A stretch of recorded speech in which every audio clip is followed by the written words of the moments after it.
Oh yeah. Feels good.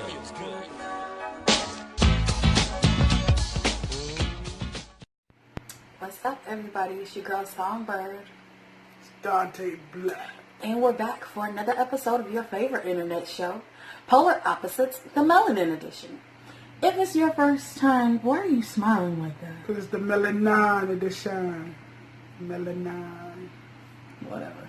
If this is your first time tuning in, what's up? Thanks for tuning in. Like during here.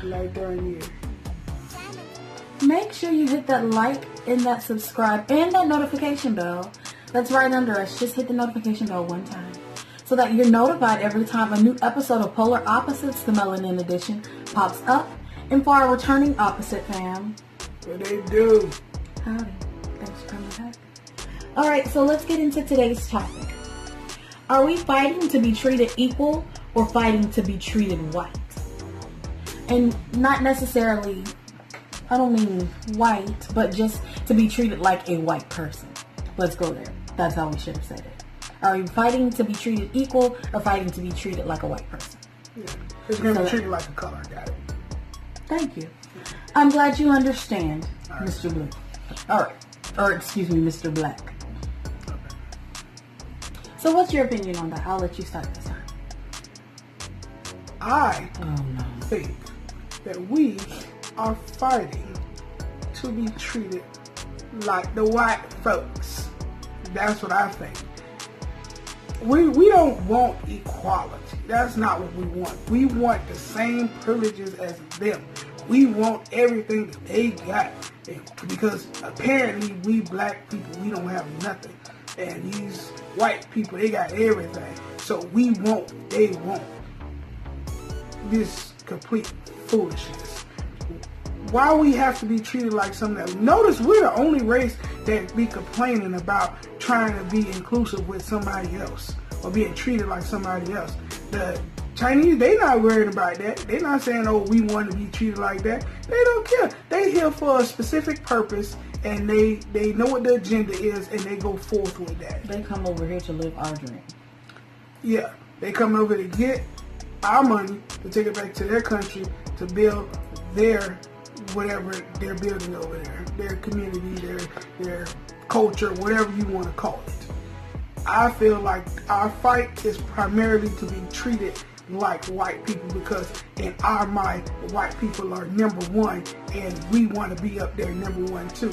I feel like if we focus more on creating our own lane and being comfortable in our own lane, you'll realize that they look to us and what we're doing more so than we look to them. We should already see that of how they try to take everything. The braids, the cornrows. Now, they said they were, Bo Diddley braids. And then they became Kim Kardashian braids. We've been doing cornrows since the beginning of time because that's pretty much one of the only things we knew how to do with our hair. And then cultural appropriation. There's the term that I was looking for. They appropriate everything. Mm-hmm.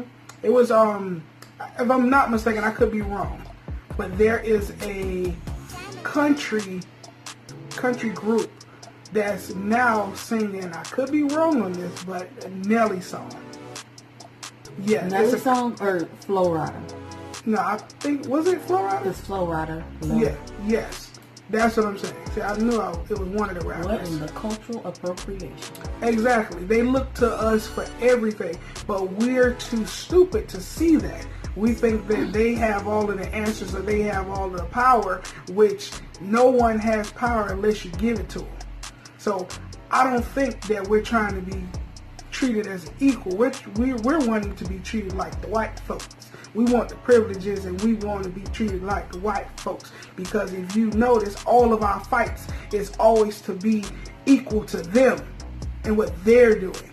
As opposed to say, okay, you know what? They don't want to be a part of what's going on. Okay, well, let's not fund them. We make up what is what is it? In the United States, I think they said it was like 90-something%, 80 or 90% of the money that's coming, that's actually being going out, because we don't really own too much of nothing anyway, but we spend a lot of money.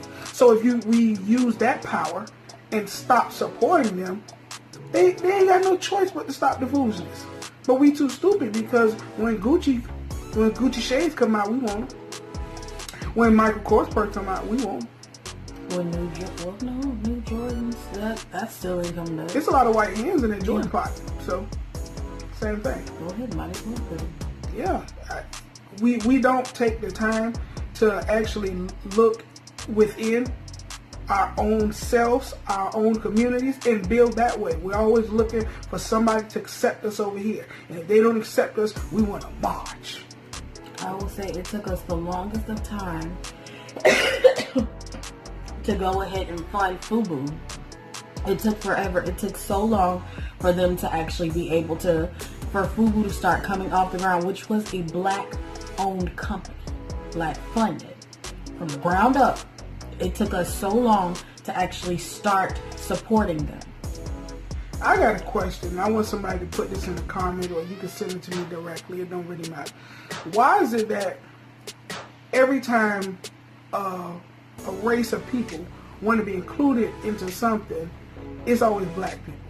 Why you don't never see other races doing that? Why you don't see them marching and carrying on and having press conferences and all kind of stuff like that? You remember that thing at United when the Chinese man got drugged off the plane? Why ain't no Chinese people march for that? Because they knew he was up there acting a damn fool. He shouldn't have been. If they weren't marching, nobody hold on. I mean, somebody probably did a little small protest somewhere, but that didn't go nationwide. That wasn't all on CNN and all that other stuff. Chinese people wasn't, we're going to shut down all the Chinese restaurants so we see justice. Ain't none of that shit happening. Why is it that we the only ones that do that? We got to go somewhere, and it's going to be a problem if we not accepted that. Because to me, and this is just to me, and I can sound wrong, you can call me whatever you want to call me, but to me that sounds like some bullying shit. Hey, I want to come into this area where I know that my people don't go, and what? I can't come in here? Y'all come on, let's march. Let's make them put us in here. Even this is in shit that we don't even deal with this kind of stuff, but simply because I couldn't get access into it. Now I want all these other black people that had no interest in this particular thing to get into or be a part of. Now I got to bring all these black people out there because you couldn't come in there. Hell, it's a lot of black owned or black events that white people can't come in. And you don't see them out there. They don't care. Exactly. You don't see them out there fighting and BSing around to try to come in. Because one, they know when they come in there, they don't get that ass whooped. There's going to be all type of white boy this, white girl that. It's going to be straight murder. Not like real murder. But we're so inclusive of everyone, so even if it wasn't all black event and a white person just happened to show up, oh, that's my sis right there, that's my sis. Oh, you down with us, you can come to the barbecue. When the last time they invited you to the barbecue and gave you that potato salad with raisins in it? Think about that. Hey, Karen. I'm just saying, we're always the ones that are so inclusive of everyone else and accepting of everyone else, but no one wants to accept us. Try this. Accept yourself. Accept your people. Build with your people. Because all other races, they do that. Just look around in your hood. If you live in the hood, y'all let the Asian man come in. Y'all let the Arab man come in. Y'all let the Indian men come in. Y'all let everybody come in and set up shop. And y'all support them. And let me know, let me know one of them that actually did anything to rebuild your community. Or do they take y'all money and then they go back and they stay in their area where it's primarily Asian people or primarily Arab people, and they build up that area. They come into your hood and they take your money, but they don't help build your hood up. But you be the first one to run your ass down the street to support them. But then if I, a black man, open up a business and you spend a little bit of money there, you gonna chastise me while I ain't giving back to the community, but you don't say nothing to them. Or they gonna complain that your stuff is too high and I can go down the road to get the same thing for about 10 cents cheaper. Exactly. You go down there and you support them, they don't care nothing about you. but I care something about you, and you don't want to support me. So what's your thoughts on this? Do you think that we're marching or fighting to be treated equal or to be treated as another race? Let us know what you think in the comments below. Make sure that you answer his question. You reach out to him personally and answer his question. Let's see if we can get someone to do that. All right, till next time, I'm Songbird. It's Dr. Black. Chill to the next episode.